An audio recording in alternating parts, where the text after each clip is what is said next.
তাদের ঈমান আমল কেমন ছিল? ছোট্ট একটা ঘটনা বলি, মনোযোগ দিয়ে শুনেন, তারপর আলোচনা শেষ করে দিব। ও পর্দার আলের মা বোনেরা, আল্লাহর নবীর কাছে একজন মহিলা এসেছে। এরকম করে নবীজি সাহাবা একরামদেরকে নিয়ে, হাজার হাজার সাহাবা একরামদেরকে নিয়ে আলোচনা করতেছিলেন। একজন সুন্দরী, রূপবতী, গুণবতী, 17 বছরের 18 বছরের একজন যুবতী এসে নবীজির কানে কানে বলতেছেন, ইয়া রাসূলুল্লাহ, ইয়া হাবিবাল্লাহ, অবজেকশন ইওর অনার, অবজেকশন ইয়া রাসূলুল্লাহ, অনলি ওয়ান কোশ্চেনস, একটা প্রশ্ন আপনার কাছে আমার আছে। কয় মা গো, কি প্রশ্ন বলো? কয় হুজুর, এই মদিনার অলিতে গলিতে সব জায়গায় আমি পাত্র খুঁজতেছি, শুধু একটা ছেলে খুঁজতেছি, কিন্তু আমি পাচ্ছি না। কয় আমার নাম অমুক, আমার বাবার নাম অমুক। নবীজি চিনলেন। কয় কেমন পাত্র লাগবে?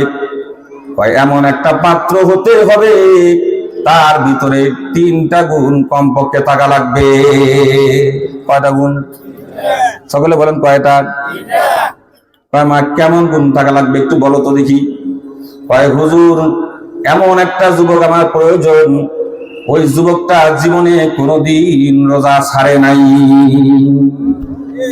রমজান মাসে তো রোজা রাখছেই, বছরে 365 দিন হয়, তার মধ্যে 5 দিন রোজা রাখা হারাম। 2 ঈদে 2 দিন, কুরবানির ঈদে হচ্ছে 3 দিন। কয়দিন হলো? ওই যুবতী মেয়েটা বলছে, ইয়া রাসূলুল্লাহ, ইয়া হাবিবাল্লাহ, আমার এমন একটা পাত্র দরকার, যে পাত্রটা রমজান মাসে তো রোজা রাখছেই, কিন্তু বছরে 365 দিনের 5 দিন বাদ দিয়া 360 দিনেই রোজা রাখছে, কোনোদিন মিস করে নাই। আচ্ছা, শর্তটা সহজ না কঠিন? আরো যেরকম সহজ না কঠিন? কেমন কঠিন? এই মিঠাপুকুরে এরকম লোক আছে মনে হয়, সারা বাংলাদেশ খুঁজলেও পাওয়া যাবে। কিন্তু আমি পত্রিকায় দেখেছি, ইউটিউবে দেখেছি, এই কুড়িগ্রামের মধ্যে একজন লোক আছে, কথা বুঝতেছেন কিনা? একজন লোক আছে 30 বছর ধরে রোজা রেখেছে, একদিন রোজা ছাড়ে নাই। এই আপনাদের কুড়িগ্রামে, কথা বুঝতেছেন? নামটা ভুলে গেলাম, কি আলী জানেন, একদিনও রোজা ছাড়ে নাই, এটা পত্রিকায় আসছে। এখন শর্ত দিছে কয়টা ভাই? কয়টা বললাম? ঘটনা শুনে যাবেন। হ্যাঁ, আল্লাহ রসুল বলতেছে, এরকম সাহাবী, এরকম যুবক তোমার লাগবে। নবীজি বলতেছেন, না গো, আর কি গুণ থাকা লাগবে? হুজুর, যিনি আমার ভবিষ্যতে স্বামী হবেন, এইরকম পাত্র আমি চাই। গোটা মদিনা খুঁজেছি, কিন্তু এরকম গুণওয়ালা পাই নাই। আপনার কাছে তো হাজার হাজার সাহাবী আছে, এরকম একটা পাত্র হয়তো আপনার কাছে পাওয়া যাইতে পারে। আর কি গুণ? এমন একটা পাত্র চাই, সারা রাত্র দাঁড়িয়ে দাঁড়িয়ে সারা জীবন নফল নামাজ পড়েছে। প্রশ্ন কি সোজা না বেকায়দা? সারা রাত্র ঘুমায় নাই। এই মিঠাপুকুরে কেমন আছে, এরকম পাত্র আছে নাকি? হ্যাঁ, আর মা বোনদেরকে বলতে চাই, ঈমান এত বাড়ছে, এখন আর গুণওয়ালা পুরুষ চায় না, এখন আর পাত্র দিনদার চায় না। বাড়ি কয়টা, গাড়ি কয়টা, জমি কয়টা, এইরকম পাত্রই লাগবে। ছেলে উঁচা লম্বা কিনা, একে তামিলনাড়ু নায়কের মতো কিনা? হ্যাঁ, কথা বুঝে না? আগের মাচাচিদের তো ভালো ছিল ভাই, আমল বেশি ছিল না আগের মাচাচিদের? হ্যাঁ, অনেক আমল বেশি ছিল। হুজুর, এমন একটা পাত্র লাগবে, জীবনে কোনদিন রাত্রে ঘুমায় নাই, সারা রাত্র দাঁড়িয়ে দাঁড়িয়ে নফল ইবাদত করেছে। নবীজি প্রশ্ন শুনতেছেন আর আশ্চর্য হয়ে যাচ্ছেন। আমার 3 নাম্বার গুণটা কি লাগবে? ইয়া রাসূলুল্লাহ, ইয়া হাবিবাল্লাহ, 3 নাম্বার গুণ হলো প্রতিদিন সকাল থেকে সন্ধ্যা পর্যন্ত কোরআন তেলাওয়াত করে, কম করে হলেও 1 খতম কোরআন দেয়। সকলে বুদ্ধি খাটায় বলেন, আমল গুলা কঠিন না সহজ? এই এলাকায় কি এরকম আছে নাকি প্রতিদিন 1 খতম দেয়? আল্লাহ নবীর কথা শোনার পরে সাহাবীদের উদ্দেশ্যে তাকিয়ে আছেন। সমস্ত সাহাবীদেরকে উদ্দেশ্য করে বললেন, ও আমার সাহাবীরা, যে তিনটা গুণের কথা বলেছে এই গুণগুলা কি তোমাদের ভিতরে আছে নাকি? সর্বপ্রথম নবীজির দৃষ্টিপাত হয়েছে হযরতে আবু বকর। সুবহানাল্লাহ। আল্লাহর নবী মনে করছেন আবু বকর মনে হাত তুলবে, কিন্তু আবু বকর মাথা নিচু করে আছে, একটা গুণও নাই কারো। খারাপ লাগতেছে? আল্লাহর নবী আবু বকরের ব্যাপারে কি বলেছেন জানেন নাকি? আল্লাহর নবী তামাম বিশ্ববাসীর জন্য বলেছেন, আমি নবী থাকবো না। আবু বকরের মর্যাদা কত বড়! আমি নবী থাকবো না, সাহাবা کرامরা থাকবে। সাহাবা کرامরা এই দুনিয়া থেকে চলে যাবে, আবার সাহাবা کرامরা চলে যাওয়ার পরে তাবিঈনরা থাকবে, তাবিঈনরা চলে যাওয়ার পরে তাবিঈন থাকবে, উলামায়ে মুজতাহিদিন আসবে। কিয়ামত পর্যন্ত যত উম্মত আসবে সমস্ত উম্মতের আমলনামা যদি এক পাল্লায় করা হয়, আর আমার আবু বকরের আমলনামা যদি এক পাল্লায় করা হয়, তাহলে লক্ষ কোটি কোটি গুণ আবু বকরের আমলের পাল্লা ওজন হয়ে যাবে। সুবহানাল্লাহ। আর জোরে বলেন। তাহলে এই লোকটার পাওয়ার আছে না নাই? আমল কম না বেশি? যার জন্য আল্লাহ তাআলা ওহী নাজিল করেছেন। আল্লাহর রাসূল একদিন এশার নামাজের সময় নামাজ পড়াচ্ছেন, সূরা ফাতিহা শেষ করলেন। সূরা ফাতিহা শেষ করার পরে কিরাত শেষ করলেন, রুকুতে চলে যাবে আল্লাহু আকবার বলে আল্লাহ রাব্বুল আলামিন জিবরিল আমিনকে পাঠিয়ে দিলেন, ও জিবরাইল, তুমি তাড়াতাড়ি আমার বন্ধুকে বলো সে যেন রুকুতে না যায়, কারণ আমার আবু বকর এখন উযুতে আছে। সুবহানাল্লাহ। ওহী নাজিল হয়ে গেল। আল্লাহর নবী আবার নতুন করে কিরাত পড়তে থাকলেন। কিছুক্ষণ পরে মনে করছে উযু মনে হয় শেষ। আবার আল্লাহর নবী যখন রুকুতে চলে যাবে, আল্লাহ তাআলা আবার বারণ করলেন, ও হাবিব, আপনি রুকুতে যাবেন না, কারণ আমার আবু বকর কেবল উযু শেষ করে নামাজের কাতারে আসতেছে। তাহলে কম দামি সাহাবী? কথা কয় না কেন ভাই? বন্ধুগণ আমার, গভীর মনোযোগ দিয়ে শোনা লাগবে। হযরত আবু বকর মাথা নিচু করে আছে, হাত তোলার সাহস পায় না। আল্লাহর নবী বলতেছেন, এরকম আমল কি কারো নাই? কোন সাহাবী হাত তুলতেছে না। একজন সাহাবী বারান্দার থেকে হাত তুলতেছেন, ইয়া রাসূলুল্লাহ, ইয়া হাবিবাল্লাহ, এই তিনটা আমল আমার বিদ্যমান আছে। ওই সাহাবীটার নাম হলো হযরতে আব্দুল্লাহ। সাহাবীটা খাটো, দেখতে কালো, ঠোঁট মোটা, দাঁতগুলো উঁচু। আল্লাহর নবীর কাছে বললেন, ইয়া রাসূলুল্লাহ, আমার এই তিনটা আমল আছে। আল্লাহর নবী বড় খুশি হয়ে গেলেন, আল্লাহর কাছে শুকরিয়া জ্ঞাপন করলেন, আয় আল্লাহ, আমার জীবন সার্থক, আমার জীবন সার্থক। তুমি যে আমাকে দায়িত্ব দিয়া পাঠাইছো, হাজার হাজার সাহাবীরা ঈমান গ্রহণ করেছে, তার মধ্যে একজন সাহাবী পাওয়া গেছে জীবনে কোনোদিন রোজা ছাড়ে নাই, নামাজ ছাড়ে নাই, নফল ইবাদত ছাড়ে নাই, প্রতিদিন কোরআন তেলাওয়াত করে। আচ্ছা বলেন তো দেখি, ছাত্র যদি ভালো হয় ওস্তাদ প্রশংসা করে কিনা? শিক্ষক বলবে, ও তো আমার ছাত্র। ডিসি হলে, এসপি হলে কি কয়, ও আমার ছাত্র। শিক্ষক তখন গৌরবে বুকটা ভরে যায়। আল্লাহর কাছে দোয়া করলেন আব্দুল্লাহর জন্য।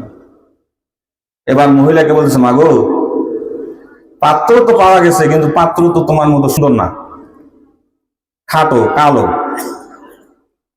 আল্লাহর বান্দি বলেন, হুজুর, আমি এমন পাত্র চাই, 3 গুণওয়ালা পাত্র, দেখতে যেমন হোক না কেন, যে লোকটা এই আমল দিয়া জান্নাতে যাবে, আমি যেন তার আমলের ওসিলায় আল্লাহ জান্নাতে যেতে পারি। সুবহানাল্লাহ। হুজুর বড় খুশি হয়ে গেলেন। আল্লাহর নবী সাথে সাথে তাদেরকে বিবাহ বন্ধনে আবদ্ধ করে দিলেন এবং দাম্পত্য জীবনের জন্য দোয়া করলেন। কিন্তু বাসর রাতে যখন সাহাবী বাসর করলো, স্বামী স্ত্রীর মত বিনিময় করলো, কুশল বিনিময় করলো। কুশল বিনিময় করার পরে এমন ঘুম দিছে, ফজরের আজান দিয়েছে, আজানের কথা শুনে, আজানের ধ্বনি শুনে ঘুম থেকে উঠে নামাজে গেছে, কোরআন তেলাওয়াত করে না। কথা বুঝেন নাই? ওই যে সাহাবী সারা রাত নামাজ পড়ে, এই সাহাবী কি নামাজ তো দূরের কথা, এখন কি এমন ঘুম দিছে, ফজরে আজান শুনে খালি নামাজ গেছে। এবার বলতেছে হায় হায় রে, আমার কপাল শেষ। তারপরে ফজরের নামাজ পড়ে এসে স্ত্রীকে বলতেছে, স্ত্রী কোদাল দাও, জমিনে যাই। জমিনে কাজ করে কিছুক্ষণ সময় কাজ করার পরে এসে বলতেছে তাড়াতাড়ি নাস্তা দাও, রুটি দাও খাই। আসলে কি রুটি খাবার কথা ছিল না, রোজা থাকার কথা ছিল? কথা হয় না, সর্বনাশ, রোজা থাকার কথা, এখন দেখি রুটি চায়। আচ্ছা খায়া খাই কি রোজা হবে? এবার বলতেছে এটা আবার কেমন কথা, কোরআন তেলাওয়াত করে না, রোজাও থাকে না, তাহাজ্জুদ পড়ে না, নফল নামাজও পড়ে না। আল্লাহর বান্দি চোখের পানি ছেড়ে দিয়া বললে, আল্লাহ 3 আমলওয়ালা ব্যক্তি চাইলাম। এমন ব্যক্তি কপালে মিলছে, সারা রাত্র ঘুমায়, গরুর মতো ডাইগা ঘুমায়, শুধু ফজরের নামাজ পড়ে, যোহরের নামাজ পড়ে, আসরের নামাজ পড়ে, মাগরিবের নামাজ পড়ে, এশার নামাজ পড়ে, কোরআন তো তেলাওয়াত করে না, রোজাও তো থাকে না। হায় আল্লাহ, তুমি আমারে কেমন পাত্র দিয়া। 3 দিন পরে নবীজির কাছে গিয়া বললেন, ইয়া রাসূলুল্লাহ, ইয়া হাবিবাল্লাহ, আপনার কাছে একটা অবজেকশন আছে। কয় কি অবজেকশন? কয় হুজুর, আপনি এমন পাত্র দিয়েছেন যার ভিতরে বলে 3টা গুণ বিদ্যমান আছে। আল্লাহ কসম করে বলি, একটা গুণও তার ভিতরে নাই। কয় মাগো, আমার সাহাবী তো মিথ্যা কথা বলতে পারে না। কয় হুজুর, বিশ্বাস না হয় তার ডাইকা আনেন, একটু আগেও রুটি খেয়েছে। কথা বুঝছেন? ওই এখনই রুটি খেয়েছে, আমি রুটি ডলে দিয়ে আসছি। সর্বনাশের কথা, এটা আবার কেমনে খাইল? মাগো তুমি একটু বসো। এ ভাই, বিরক্ত মনে করতেছেন? মাগো তুমি একটু বসো, এখনই আমি তারা ধরে নিয়ে আসতেছি। সাহাবা কামদেরকে বললেন, আব্দুল্লাহকে ধরে নিয়ে আসো। আব্দুল্লাহকে ধরে আনা হলো। ও আব্দুল্লাহ, তুমি যে 3 শর্তের বিনিময়ে তারে বিয়া করছিলা, এখন বলে তোমার ভিতর 3 শর্তের একটা গুণ নাই, একটা শর্তও নাই। কি বলেন হুজুর? 3টাই আমার কাছে বিদ্যমান। সুবহানাল্লাহ। কয় এখনো পর্যন্ত আমার কাছে 3টাই বিদ্যমান। কয় কেমনে? কয় হুজুর তারে জিগান একটু আগে রুটি খেয়েছি কিনা, রোজা তো থাকেই না। কয় কি আব্দুল্লাহ, তুমি নাকি রুটি খাইছো? কয় হ্যাঁ হুজুর, একটু আগে রুটি খেয়েছি। কয় তাহলে খাইয়া খাইয়া আবার রোজা হয় কেমনে? কথা বুঝেন নাই? কয় খাইয়া খাইয়া রোজা হয় কেমনে? কয় হুজুর, আপনার কি মনে নাই? আপনি তো বলেছেন, আপনার জবান থেকে শুনেছি, রমজান মাসে যে ব্যক্তি 30টা রোজা রাখবে, একটা রোজাও ভাঙবে না। 30টা রোজা রাখার পরে শাওয়াল মাস যখন পাবে, শাওয়াল মাসে কেউ যদি ইখলাসের সাথে, ঈমানের সাথে 6টা রোজা দেয়, আল্লাহ রাব্বুল আলামিন সারা বছর রোজা রাখার সওয়াব দেয়। হুজুর, আমার বুঝ হওয়ার পর থেকে নিয়ে এই পর্যন্ত আমি 1 বছরও শাওয়াল মাসের রোজা ছাড়ি নাই। 6 রোজা দিলে যদি সারা বছর রোজা রাখার সওয়াব পাওয়া যায়, তাহলে রুটি খাইলে সমস্যা কোথায়?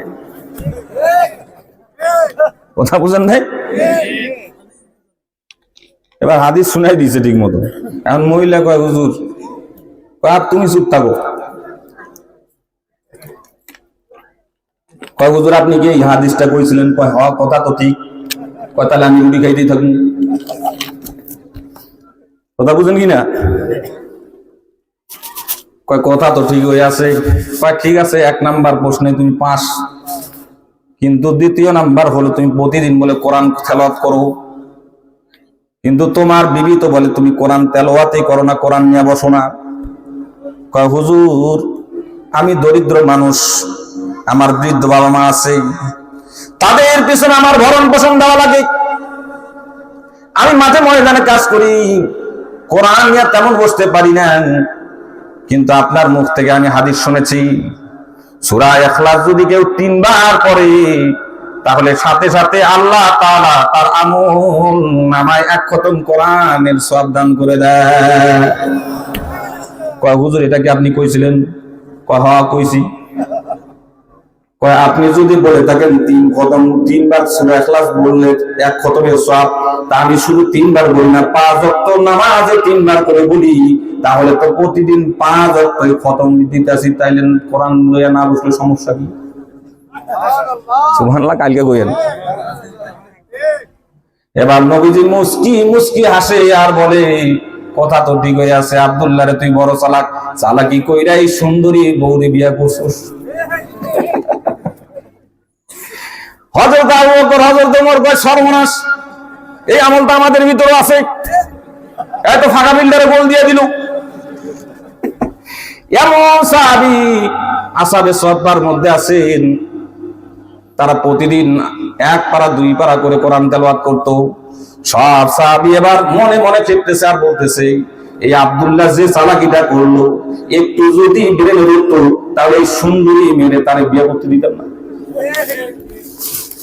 এবার মহিলা কয়, হুজুর ঠিক আছে, কিন্তু সারা রাত যে ঘুমায়, এটা কি দিয়া বুঝাইবো? কথা বুঝেন নাই? কয় হুজুর সারাদিন পরিশ্রম করি, ক্লান্ত শ্লান্ত হয়ে যায়, কিন্তু আপনার মুখ থেকে শুনেছি যে ব্যক্তি তাকবীরুল্লাহর সাথে এশা নামাজে জামাত আদায় করবে আর তাড়াতাড়ি শুয়ে পড়বে, আবার তাকবীরুল্লাহর সাথে ফজরের নামাজ যে ব্যক্তি আদায় করবে, আল্লাহ রাব্বুল আলামিন সারা রাত ঘুমাইলেও নফল নামাজের সওয়াব দান করবে। কয় হুজুর আমি কি গত রাতে এশার নামাজ আপনার সঙ্গে পড়ি নাই? কত পড়ছো তো। গত রাত্রে যদি আপনার সঙ্গে এশার নামাজ পড়ি, তাহলে ফজরের নামাজ আজকে পড়ি নাই, কয় পড়ছো? কয় 2 নামাজ যদি আমি তাকবীরুল্লাহর সাথে পড়ি, তাহলে সারা রাত্রে ঘুমাইলে দোষ কি? সুবহানাল্লাহ। কথা বুঝেন? হ্যাঁ, আমলগুলা করবেন ইনশাআল্লাহ। রাত অনেক হয়েছে না ভাই? রাত অনেক হয়ে গেছে। হ্যাঁ, আর একটু চলুক না ইনশাআল্লাহ। আল্লাহ তাআলা যদি কোনোদিন আমাকে সুযোগ করে দেয়, আমি অনেক কঠিন কথা বলে ফেলছি মনে হয়, আপনারা মনে কষ্ট পেয়েছেন। অন্তত শাওয়াল মাসে 6টা রোজা থাকবেন তো। মাদেরকে উদ্দেশ্য করে বলবো, ঈমান যদি তরতাজা করতে চান তাহলে শাওয়াল মাসে রোজা রাখবেন, 5 ওয়াক্ত রোজা, 5 ওয়াক্ত নামাজ পড়বেন, পর্দার ভিতরে থাকবেন, স্বামীর আনুগত্য করবেন। শেষ কথা বলি মায়েদের জন্য, আইয়ু ইমরাতিন, আমি যে হাদিসটা বলছিলাম, আইয়ু ইমরাতিন মাতাত যাওজুহা আনহা রাদিন দাখালাতিল জান্নাহ, ওই স্ত্রী জান্নাতে চলে যাবে। স্বামীর আগে যে স্ত্রী মারা গেল আর স্বামী স্ত্রীর লাশটা নিয়ে বলল, আল্লাহ আমার স্ত্রী খুব ভালো ছিল, আমার স্ত্রীর চাইতে ভালো মানুষ আর কেউ নাই, স্বামী বেচারা শুধু একবার সাক্ষ্য দিবে আমার স্ত্রী ভালো ছিল।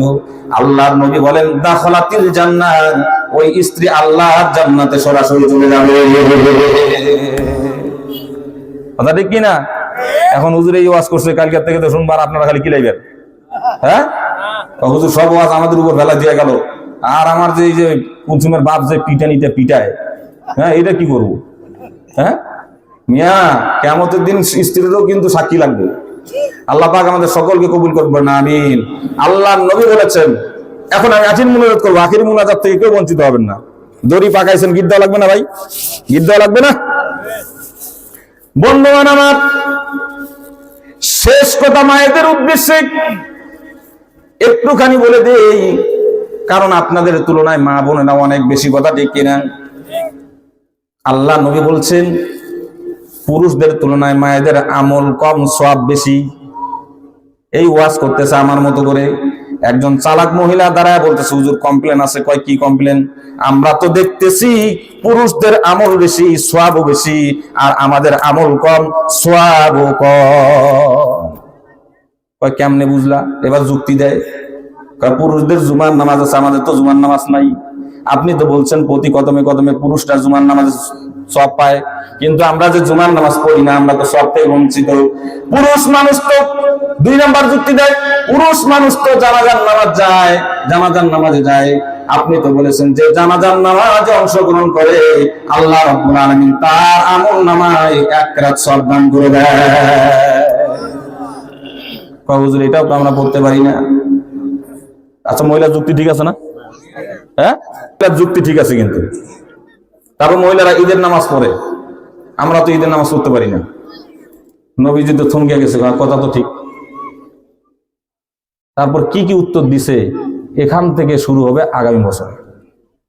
কথা বুঝতেছেন কিনা? আসলে বেশি রাত হলে সমস্যা, ফজরের নামাজ পড়া লাগবে। আমি সংক্ষিপ্ত আকারে আয়াতটার অর্থ বলি। 1 নাম্বার হচ্ছে এই আয়াতের আমল আমিনু বিল্লাহ, কার প্রতি ঈমান আনা লাগবে? ঈমান আনার জন্য কয়টা শর্ত? আল্লাহর অস্তিত্বে বিশ্বাস করা লাগবে। 2 নাম্বারটা হচ্ছে আল্লাহর গুণাবলীতে বিশ্বাস করা লাগবে। 3 নাম্বারটা হচ্ছে আল্লাহর ক্ষমতায় বিশ্বাস করা লাগবে। 4 নাম্বারটা হচ্ছে আল্লাহর আইন কানুনে বিশ্বাস করা লাগবে। তাহলে আপনি আল্লাহর প্রতি ঈমান এনেছেন, এই কথা সত্যায়ন হবে। কথা ঠিক কিনা ভাইয়ার আমার? 2 নাম্বার রসুলের প্রতি ঈমান আনা লাগবে। আর রসুলের প্রতি ঈমান আনতে হলে রসুলের আনুগত্য করা লাগবে, রসুলের তরিকা অনুযায়ী চলা লাগবে। কথা ঠিক কিনা? তারপর আল্লাহ তাআলা বলছেন মিম্মা জাআলাকুম মুস্তাখলাফিন ওয়া আনফিকু মিম্মা জাআলাকুম মুস্তাখলাফিনা ফি। আমি যে তোমাদেরকে সম্পদ দিয়েছি, এই সম্পদ থেকে আল্লাহর রাস্তায় ব্যয় করা লাগবে। আল্লাহর রাস্তায় ব্যয় করবেন ইনশাআল্লাহ। হ্যাঁ।